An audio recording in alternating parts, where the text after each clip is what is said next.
മുസ്ലിം league സംസ്ഥാന അധ്യക്ഷൻ പാണക്കാട് സാദിഖ് അലി ശിഹാബ് തങ്ങളെ അപകീർത്തിപ്പെടുത്തുന്ന രീതിയിൽ ഫേസ്ബുക്കിൽ പ്രചാരണം നടത്തിയത് കാപ്പ കേസ് പ്രതിയായ മുഹമ്മദ് റോഷൻ. മലപ്പുറം പെരിന്തൽമണ്ണ സ്വദേശിയായ മുഹമ്മദ് റോഷൻ സാദിഖ് അലി തങ്ങളുടെ ബന്ധുവിനോട് 15 കോടി രൂപ ആവശ്യപ്പെട്ടെന്നും ഭീഷണിപ്പെടുത്തിയെന്നും പോലീസ്. പ്രതി ഒളിവിലാണ്.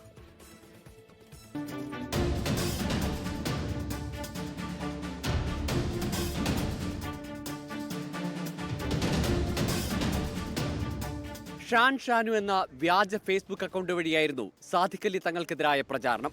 മാർച്ച് 21-നായിരുന്നു പോസ്റ്റ്.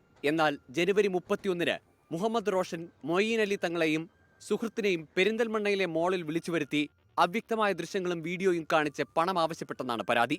ദൃശ്യങ്ങൾ പുറത്തുവിടാതിരിക്കാൻ 15 കോടി രൂപ വേണമെന്നായിരുന്നു ആവശ്യം. പണം കൊടുത്തില്ലെങ്കിൽ ദൃശ്യങ്ങൾ സോഷ്യൽ മീഡിയ വഴി പ്രചരിപ്പിക്കുമെന്നും ഇക്കാര്യം പുറത്തു പറഞ്ഞാലോ പരാതിപ്പെട്ടാലോ തന്നെ വധിക്കുമെന്ന് ഭീഷണിപ്പെടുത്തിയെന്നും മൊയ്യീൻ അലി തങ്ങൾ പരാതിയിൽ പറയുന്നു.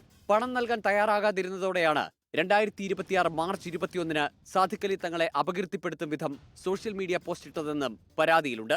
കലാപശ്രമം, ഭീഷണിപ്പെടുത്തി പണം തട്ടൽ തുടങ്ങിയ വകുപ്പുകൾ ചേർത്താണ് കേസെടുത്തിരിക്കുന്നത്. നേരത്തെ മുസ്ലിം ലീഗിന്റെ പരാതിയിൽ മലപ്പുറം സൈബർ പോലീസും അന്വേഷണം ആരംഭിച്ചിരുന്നു. അതേസമയം സംഭവം വിവാദമായതോടെ ഷാനു എന്ന ഫേസ്ബുക്ക് അക്കൗണ്ട് അപ്രത്യക്ഷമായിരുന്നു. 24 മലപ്പുറം.